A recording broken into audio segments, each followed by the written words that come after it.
Good day, my dear students. This is once again your math teacher, Sir Sai. So, we are now moving to Module 4, Part 2.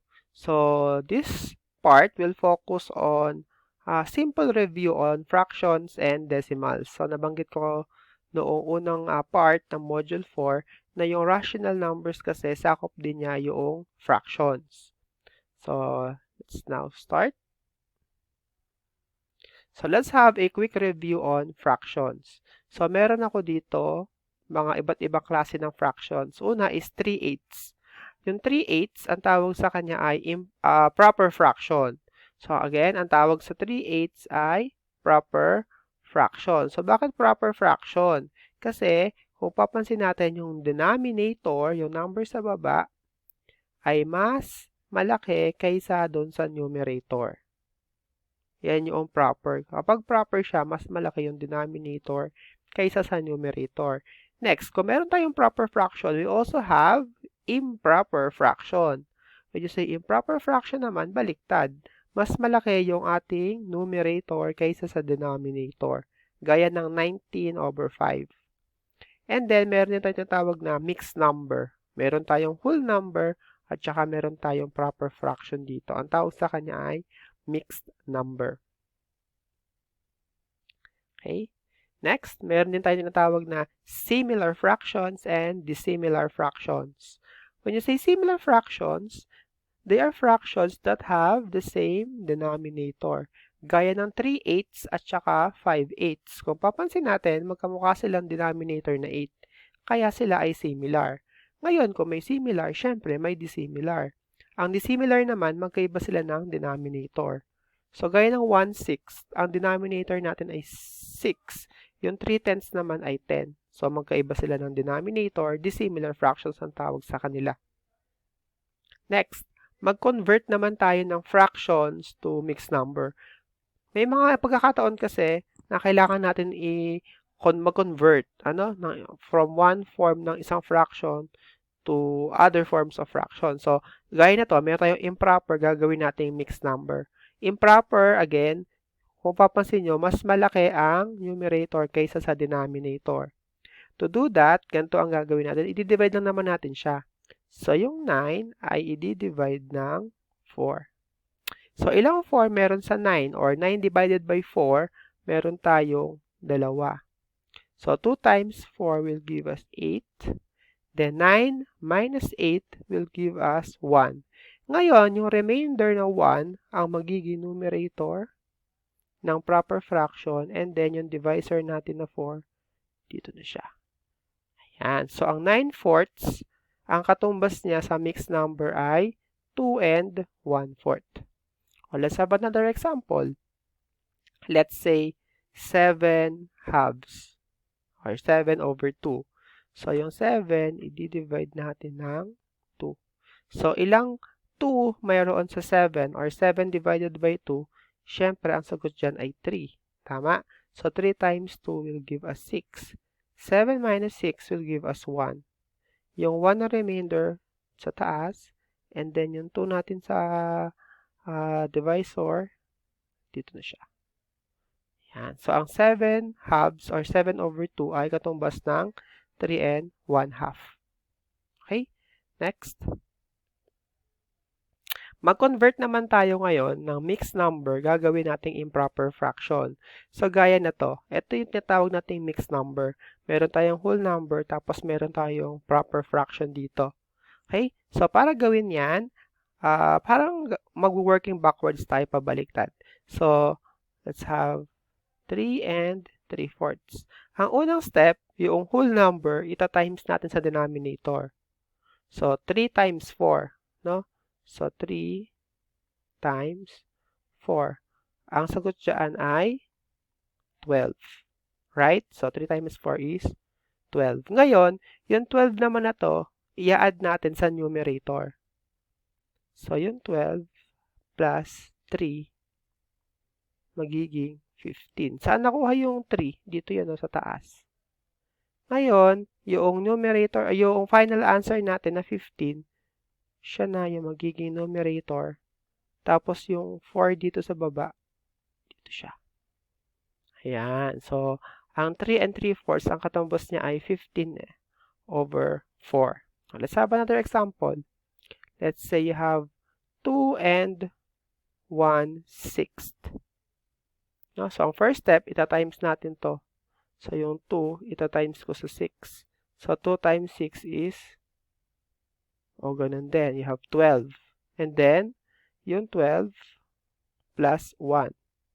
So, magiging 13. So, yung 13 natin, magiging numerator. Tapos, yung 6 natin dito, ang magiging denominator. So, 2 and 1/6 is equal to 13 over 6. Okay, now let's proceed to converting fractions to decimal. So, gaya na to, yung 5/8, i-convert natin sa decimal. So, na-solve ko na siya dito. Sa module ninyo, makikita nyo rin na ito na yung sagot. So, isolve natin siya. Ipakita natin yung step by step. Alam ko, ito alam nyo na to. No? So, this is just a simple review. So, isolve natin siya. So, yung 5, i-divide daw siya ng 8. So, ilang 8 meron sa 5? Wala, ano? So, you have 0. Add tayong decimal. Okay? So, 0 times 8 is 0. So, 5 minus 0 is 5. Add tayo ng decimal ng 0 dito and then bring down. Next, ilang 8 meron kay 50? So, meron tayong 6. No? So, I hope na alam nyo ang inyong multiplication table, ha? You have 6 times 8 is 48. Then, minus yan. 50 minus 48 is 2. Add again 0. Bring down 0. Ilang 8 meron sa 20? Meron tayong dalawa. So, 2 times 8 is 16. 20 minus 16 is 4. So, add 0 and bring down 0. Ilang 8 meron sa 40 or 40 divided by 8? That is 5. 5 times 8 is 40. 40 minus 40 is 0. So, kapag nag-0 na to, stop na tayo dyan. So, ito na yung magiging ating final answer. So, you have 0 and 625 thousandths. No? So, ito siya, Okay. Next. Let us it's your turn. No? Try to convert this one. Pwede nyo i-pause yung video and then solve nyo muna. Okay, so ipakita natin yung magiging solution nyo. So, yung 3 ay i-divide ng 6. So, ilang 6 mayroon sa 3? Wala. So, add tayo ng decimal point. So, 0 times 6 is 0. 3 minus 0 is 3. Add 0. Bring down 0. Ilang 6 mayroon kay 30? So, 5. 5 times 6, 30. 30 minus 30, 0 na agad. So, the answer for the first problem is 0.5. Next, how about yung 1/8? I-convert natin sa decimal value. So, yung 1 ay i-divide ng 8. Ilang 8 meron kay 1? Wala, di ba? So, or 1 divided by 8. So, wala naman.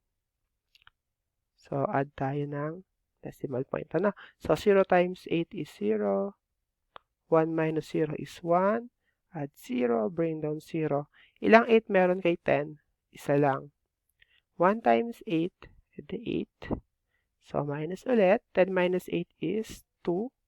Add 0. Bring down 0. Ilang 8 meron sa 20? Dalawa. So, 2 times 8, you have 16. 20 minus 16 is 4. Add 0. Bring down 0. Ilang 8 meron kay 40? Or 40 divided by 8, you have 5. 5 times 8 is 40. So, 0 na ang ating sagot dito. So, the answer, ang decimal value ng 1/8 ay 0 and 125 thousandths. Okay, next. So, may mga problems na ganito. No? Which has a greater value, 3/4 or 5/8? So, gumamit tayo ng greater than or less than symbol para ipakita kung sino ba ang mas malaki ang value sa kanilang dalawa.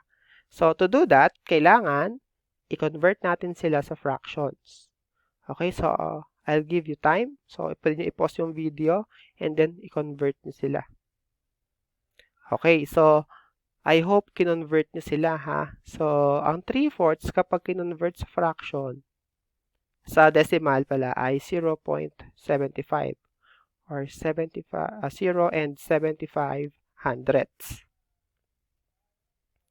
So, yung 5/8 naman, magiging 0.625 or 0 and 625 thousandths. So, sa kanilang dalawa, so, sino mas malaki ang value? So, ito kasi yung 0.7, malapit na siya mag-1, di ba? So, ito ang mas malaki kaysa dito sa 6. So, dito, ang gagamitin natin symbol dapat ay etong symbol na to. Mas malaki si 3/4 kay 5/8. Ayun pala ang ating symbol. Okay, I hope naintindihan yan. And I will see you sa next module, Module 5.